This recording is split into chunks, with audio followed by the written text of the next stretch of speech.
এখন এই পর্যায়ে আমরা চলে আসবো হচ্ছে রুল নাম্বার ৩৬ এ। সেখানে হচ্ছে কোনগুলো সাফিক্স যুক্ত থাকলে আসলে ফার্স্টে আসছে হচ্ছে কোনগুলো সাফিক্স যুক্ত থাকলে আমরা অ্যাডজেক্টিভ বুঝবো। আসলে অ্যাডজেক্টিভ কিন্তু আমাদের আর মানে এই যে ভার্ব সাফিক্স গুলো আমরা কিন্তু সেন্টেন্স হিসাবে এমনি পারতে পারি। যে অ্যাডজেক্টিভ আমরা জানি যে নাউন প্রোনাউন নিয়ে যদি কোনো কিছুই বলে, মানে তুমি যদি একটা সেন্টেন্সের মধ্যে কোনো একটা নিচে দাগ দেয়া আছে বলা হচ্ছে এটা অ্যাডজেক্টিভ কি না। তো তুমি এটা একটা জিনিস খেয়াল করবা ওই জিনিসটা যে ওই বাক্যের নাউন বা প্রোনাউন সম্বন্ধে বলছে কিনা। আমরা যদি কোনোভাবে হিসাব করে বের করে ফেলতে পারি যে না, এটা নাউন বা প্রোনাউনের ক্ষেত্রেই বলছে তাহলে কিন্তু অ্যাডজেক্টিভ। এবং নাউন চেনার যে বিভিন্ন জিনিসপত্রগুলো সেগুলো আমরা অলরেডি জানি। সাবজেক্ট হিসেবে ব্যবহৃত হবে, অবজেক্ট হিসেবে ব্যবহৃত হবে, বা দেখা গেল জিরান্ড হিসেবে ব্যবহৃত হচ্ছে। ঠিক আছে? দেন হচ্ছে এগুলো গেল। হ্যাঁ? তারপরে হচ্ছে তাহলে এই যে কথাবার্তাগুলো কোথায়, কোথায় যে অ্যা ব্যবহার হয় প্রিপোজিশনের পরে ব্যবহৃত হয় নাউন প্রোনাউন। এই নাউন প্রোনাউন নিয়ে কোনো কিছু বলা মানে অ্যাডজেক্টিভ। তো এখন যাই হোক আমরা যেটা আসি সেজন্য অ্যাবর্টিভ। আমরা চেষ্টা করব এখান থেকে কিছু ভোকাবুলারি আপাতত মুখস্থ করে ফেলা। যেমন অ্যাবর্টিভ, যেমন অ্যাব্রেসিভ। অ্যাব্রেসিভ মানে ঘষে ক্ষয়সাধন করা। অ্যাব্রেসিভ তাহলে টিপ যুক্ত করলাম, সিভ যুক্ত করলাম। মানে ডিসিসিভ। ঠিক আছে? নিঃশ্বাস। দেন হচ্ছে দেখো অ্যাওফুল দ্যাট ইজ ভয়ানক। হ্যাঁ? অ্যাবায়ান্ট মানে স্থগিত। আর্টিস্টিক মানে হচ্ছে তাহলে আইসি যুক্ত করতেছে। তাই তো? দেন ডিপ্লোম্যাটিক, ডিপ্লোম্যাটিক। দেন হচ্ছে এআরওয়াই হেরিডিটারি। দেন হচ্ছে তাহলে স্ট্যাটুটরি। দেন হচ্ছে এক্সট্রাঅর্ডিনারি। দেন হচ্ছে অ্যাবসর্বিং, হার্ট হার্টেনিং। দেন হচ্ছে অ্যাডমড। দেন হচ্ছে অ্যাবান্ডন্ড। দেন হচ্ছে ডাউন্টলেস। দেন হচ্ছে বুকলিশ। দেন হচ্ছে quarrelsome, child like, economical, sustainable, audible, divisible এগুলো আছে। ডিলিটারিয়াস। হ্যাঁ? তো এই সবগুলো কিন্তু কি জিনিস? এগুলো সব কিন্তু অ্যাডজেক্টিভ। যদি এটা বাক্যে দেখে আমাদের চিনতে হবে, বাক্যে দেখে চিনতে হবে। আলাদা করেও কোয়েশ্চেন আসছে। আলাদা করেও কোয়েশ্চেন আসছে। এখন খুবই মজার বিষয়, আমরা অ্যাপ্রোপ্রিয়েট প্রিপোজিশন যাদের পরে অফ বসে। এর আগে আমরা শিখছি কিন্তু যাদের আগে ফ্রম মানে যাদের পরে হলো ফ্রম বসতেছে। কিন্তু আমরা এখন শিখব যে অ্যাপ্রোপ্রিয়েট প্রিপোজিশন এর ক্ষেত্রে অফ বসে। তা আমরা এভাবে মনে রাখতে পারি যে বিডি জরি না। আসলে অনেকগুলো জিনিস তো অফ বসে তারপরে। তো এই জন্যে মানে আমরা এটা জিনিস মনে রাখতে পারি যে বিডি জরি না লাভস টুম্পা। তো এই যে কথাগুলো বললাম বিডি, বি দিয়ে মনে রাখবো। হ্যাঁ? বিরেফট অফ মানে বঞ্চিত। বোস্ট অফ, বোস্ট অফ মানে গর্ব করা। ব্লাইন্ড অফ মানে অন্ধ। ব্লাইন্ড অফ মানে অন্ধ। ঠিক আছে? তো জিনিসটা হচ্ছে দেন হচ্ছে ডিতে ডিসপায়ার অফ, দেন হচ্ছে devoid of, despair of, devoid of, despair of, divide of. Then চলে আসে এখানে জরিনা, জরিনা এগুলোর ক্ষেত্রে জেদ হচ্ছে জেলাস অফ, জেলাস অফ। ঠিক আছে? ঈর্ষাপরায়ণ। তাহলে জেলাসের ক্ষেত্রে অফ, অবলিভিয়াস অফ হবে। যেমন হচ্ছে repent of, rob of, ignorant of, incapable of. Then চলে আসতেছে হলো উম, আহ, এই accused of, in need of. ঠিক আছে? এগুলো চলে আসতেছে। দেন অ্যাডমিট অফ এগুলো চলে আসতেছে। দেন চলে আসতেছে হচ্ছে অ্যাশেমড অফ, অ্যাকুইট অফ এইগুলো। মানে এইগুলো কিন্তু আমরা যে জরিনা এভাবে বললাম JORINA এভাবে মনে রাখার চেষ্টা করব। ২-৩ বার পড়বো এমনি মনে থাকবে। ঠিক আছে? তো এগুলো গেল। দেন হচ্ছে লাভস, লাভস এর ক্ষেত্রে হচ্ছে চলে আসলো। দেন হচ্ছে ল্যাক অফ, অবজারভেন্ট অফ, দেন হচ্ছে vein of, envious of, then হচ্ছে স্যাঙ্গুইন অফ, স্যাঙ্গুইন অফ। তো এই যে জিনিসগুলো আমরা এখান থেকে একটু মানে পড়ার চেষ্টা করবো। যেমন ল্যাক অফ মানে ঘাটতি, অবজারভেন্ট অফ মানে হচ্ছে মনোযোগী, দেন হচ্ছে ভেইন অফ, এই ভেইন অফ মানে কিন্তু অহংকারী। দেন হচ্ছে এনভিয়াস অফ, এনভিয়াস তাহলে এটা ঈর্ষান্বিত। দেন হচ্ছে স্যাঙ্গুইন অফ, দেন নিশ্চিত বা আশাবাদী। দেন হচ্ছে টিওএমপি টুম্পা। তো আমরা এভাবে মনে রাখার কথা বলছিলাম যে BD Jarina loves Tumpa, BD Jarina loves Tumpa প্রত্যেকটার প্রথম অক্ষর দিয়ে আমরা একটা করে ওয়ার্ড শিখছি, সেগুলো অর্থ মনে রাখার চেষ্টা করব। এবং প্রত্যেকটার পরেই কিন্তু অ্যাপ্রোপ্রিয়েট প্রিপোজিশন হবে, সেখানে কিন্তু অফ বসে। যেমন টুম্পা TOMPA, টিতে হচ্ছে টলারেন্ট অফ, যেটা হচ্ছে সহনশীল বা সহিষ্ণু। এটা হচ্ছে অমনিবাস, যেটি হচ্ছে অচেতন বা মন ভোলা। দেন হচ্ছে মাইন্ডফুল অফ বা মনোযোগ। দেন হচ্ছে মেইড অফ, দেন হচ্ছে প্রাউড অফ, দেন হচ্ছে অ্যাভেইল অফ।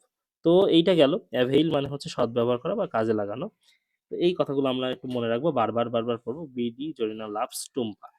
ঠিক আছে? আর পিডিএফ দেয়া থাকতেছে, কমেন্ট সেকশনে পিডিএফ দেয়া থাকবে। এইটা হচ্ছে দেখে কিন্তু বারবার মনে রাখার চেষ্টা করতে হবে। এখন চলে আসি তাহলে সেই হিসাবে এখানে দেখা যাচ্ছে বিভিন্ন বিসিএস পরীক্ষার কোশ্চেন, বিভিন্ন ভার্সিটি কোশ্চেন, সেগুলো একবার যদি দেখি। Your conduct admit of, Jen was bereaved of monthly, ঠিক আছে, affection, a lazy boy always despairs of success in life, he is devoid of common sense. I am not at all jealous of his fortune. Then Javed was acquitted of. Then was somebody robbed him of. Then he is ignorant of. Then হচ্ছে do not boast of beauty. Then he was accused of theft. He was accused of theft.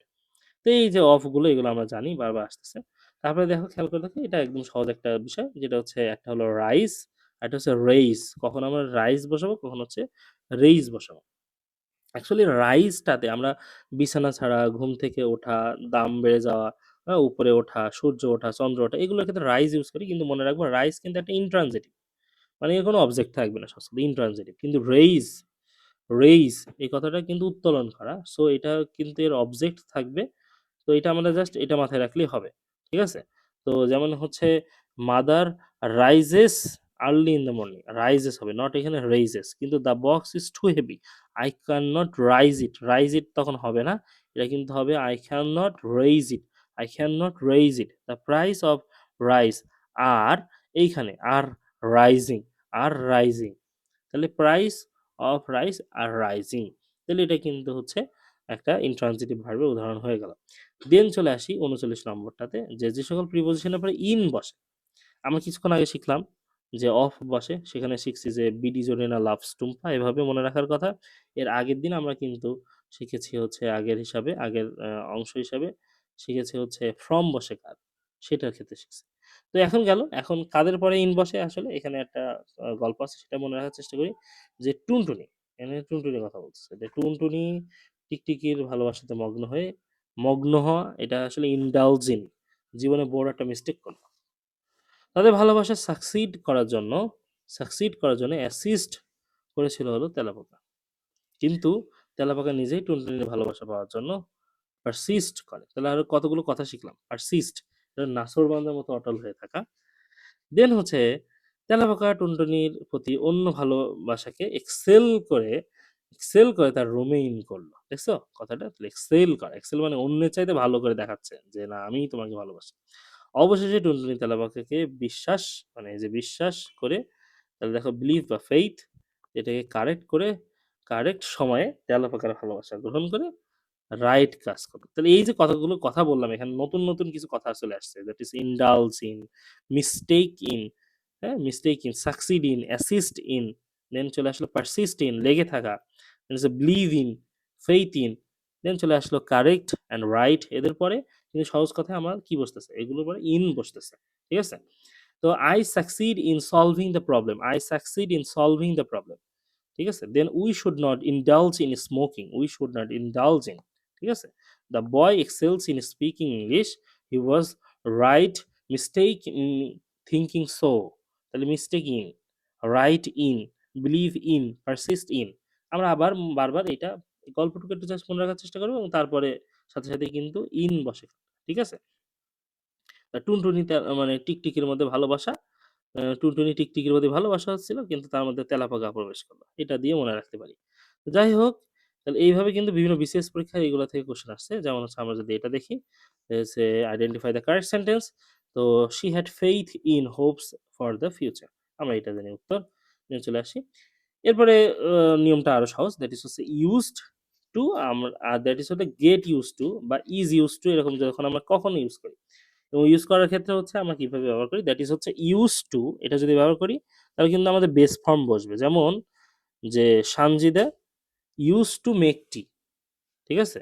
Sanjida use to make টি, তাহলে এখানে কিন্তু আমরা জানি use to, কিন্তু এখানে খেয়াল করে দেখো, Mamun is use two watching TV, এখানে ইজ বসতেছে, তারপরে কিন্তু ইউজ টু বসতেছে, তারপরে কিন্তু আইএনজি দিচ্ছি, ভার্বে বেস ফর্ম প্লাস আইএনজি।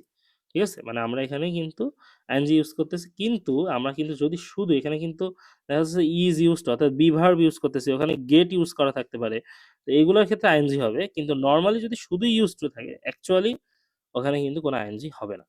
তো এখানে কারেক্ট সেন্টেন্স, এখানে এটা ঢাকা ইউনিভার্সিটির একটা কোশ্চেন, যে কারেক্ট সেন্টেন্স কোনটা, তাহলে he use to working hard, not use to work hard. ঠিক আছে? এই যে হি ইজ ইউজ টু বলতেছি, হি ইজ ইউজ টু বলতে হবে, he is use two working hard, এই যে ইজ ইউজ টু এটা বলতেছি বলে আইএনজি হচ্ছে। কিন্তু যদি হলো হি ইউজ টু বলতাম, শুধু ইউজ টু বলতাম, তাহলে কিন্তু আলাদা হইতো যে he use to work hard, তখন শুধু he use to work hard হইতো।